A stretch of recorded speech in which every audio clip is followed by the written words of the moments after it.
So I'm gonna start by basically saying how I got his name and how I knew he was special. So I want to say I was about 8 months pregnant or 9 months pregnant. And I was just like, dang, I'm finna have a baby and I don't know what I'm gonna name him. So I was just like, okay. So I'm sitting on the edge of the bed and I was like, oh, Josiah. And then I was just like, yeah, that's gonna be his name. It just came to me randomly. So I was just like, okay, yeah, that's gonna be his name. And I went, I took it from there and I was just like, yep, that's his name. Then I want to say about a day after my due date, I really was craving chicken nuggets. I wanted chicken nuggets and I was working at McDonald's and so was my boyfriend. And so I was like, hey, babe, I texted him, I said, hey, can you get me some chicken nuggets? I really want some chicken nuggets, which is weird because when I worked at McDonald's, so fast forward, he brought me the chicken nuggets and I'm sitting there eating my chicken nuggets. Then I go into labor and I was just like, really? So from that point on, I was just like, I knew he's going to be somebody special. He's just going to be somebody special because I can't do not eating my chicken nuggets. And then for the type of delivery I was having, I could not eat. So it sucked. So I was just like, well, it's okay. So I finished eating my chicken nuggets. I sure did. So I finished eating my chicken nuggets. So that's how I knew he was going to be special. Then my boyfriend gave him his other names. His name is JOSIAHKING Cornell. His dad came up with those names. So I didn't have nothing to do with that. I just named the first name because I didn't have no idea what else I was going to name him. So fast forward to when I found out, well, it was early January of 2018. I was at a hair appointment. I had a hair appointment, so my mother-in-law had kept him, and so he woke up in the middle of the night, she said, screaming that his stomach was hurting, like bloody murder screaming. And so she took him to the hospital, and they were just like, oh, they seen a mass or whatever.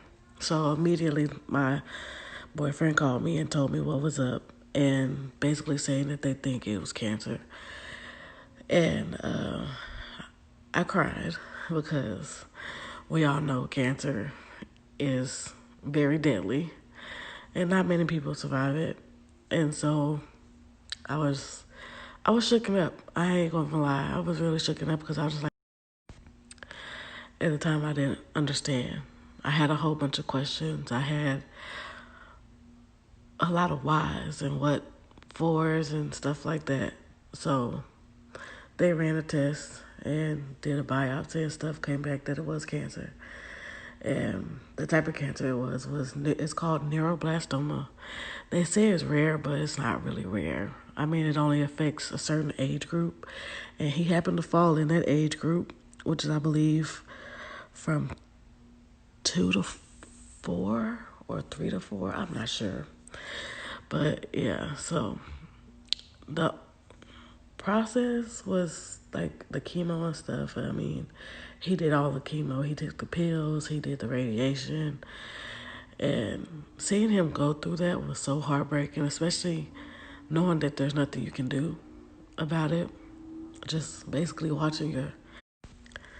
So he was strong. He was really, really strong. I mean, stronger than I was at sometimes, which really amazes me because he was so wise for his age. He was so wise. Oh my God. It's like he was a little man inside, an old man inside of a little body. And it was crazy. He amazed me, but that was my motivation to keep hope. I had hope. Even though I was just like, it could be a time where he does not make it. But I still had hope. I was just like, yeah, my baby's going to make it. I had no doubts. No doubts. I had all the faith that he was going to make it. He was, oh, jeez. I'm trying not to cry. But he was so strong. Unbelievably strong.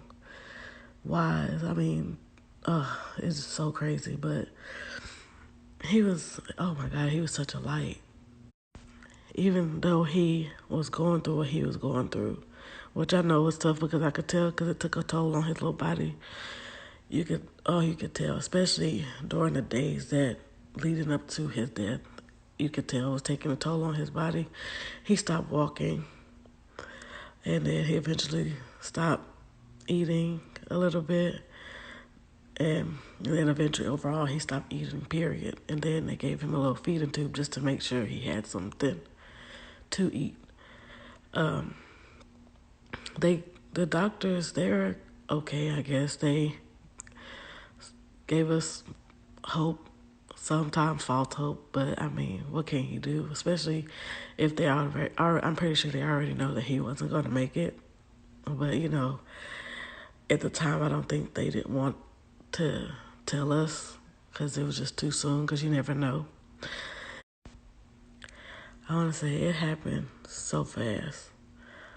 So fast. But the day he passed away,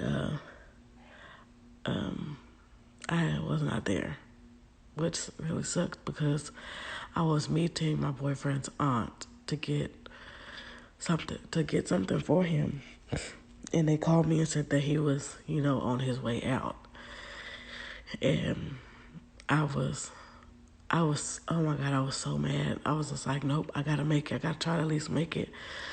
So I live about technically an hour away from where he was at the hospital. And if I tell you, I hauled it. I hauled it. I did about, I want to say 100 and something. I didn't care. I did not care. I just wanted to be with my son. That was my main focus. And when I got there, he had already passed. And that is what kills me the most. That I was not there. That kills me the most, man. That shit's hard. Excuse my French, but it's hard. So hard. I miss him. But I know he understands what I was trying to do. Trying to make sure he was good, but that's why it hurts so bad.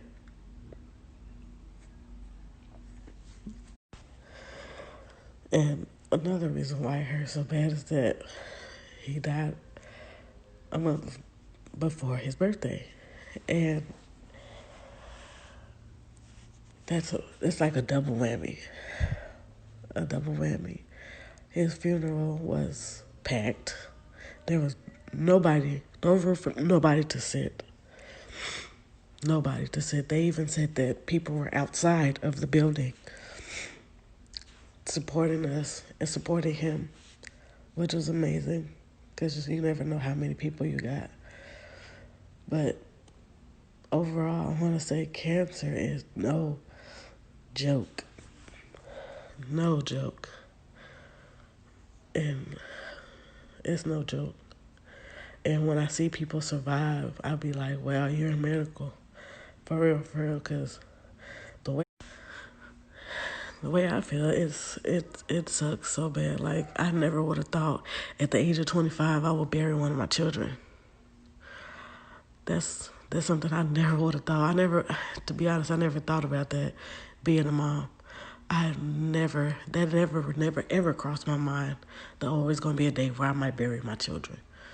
I never thought that it was a possibility. I mean, I know it's a possibility, but the way I was living my life, I've been living my life, I always made sure my kids were healthy and stuff, so it never crossed my mind. But man, when that happened, it was a real eye-opener. I started looking at life a whole lot different. I started changing the way I did things, how I talked to people.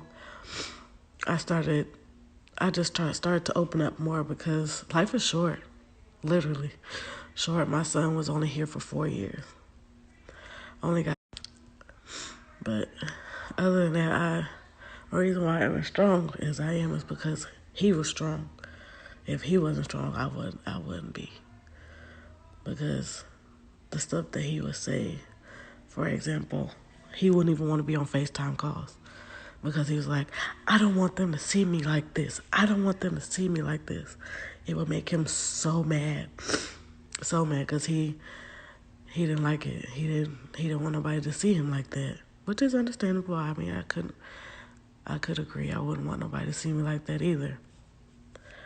But hey, shoot, I mean, hey, man, look, I wouldn't want nobody to see me like that at all. I'm like, nope, I don't want nobody over here. I don't want nobody to call me, don't text me. And so now that it's been 2 years, his birthday was Wednesday. Yeah, his birthday was Wednesday. I went to go visit his gravesite. And oh my God, I cry. I cry every time I go visit him, whether for a holiday or just to go see him. I cried and I just told him how much I love him and that, I really miss him. And I wish I could just get that one last chance to just give him a hug and a kiss and say that mommy loves you to the moon and back and there's nothing that can stop that, But I know he understands. I know that, in spirit that he knows. But yeah, I miss him a lot. It's not a day that I do not think about him. He was my world. Still is my world. I talk about him like he's still here because I want to keep him alive, if you know what I mean. But yeah, that's my Josiah King Cardinal. That's his little story. Thanks, Gunny. I appreciate it. Oh, I forgot to mention, there's this one day when I went to go see him while he was still alive. I had walked in the room, and my nickname for him was King Man. So I walked in, I said, hey, King Man. And he said, Mommy. Oh, my God. That was the best feeling ever. And every day that I think about him, that's what I remember. When I walked in the room and the way he said, Mommy. Melts my heart every time I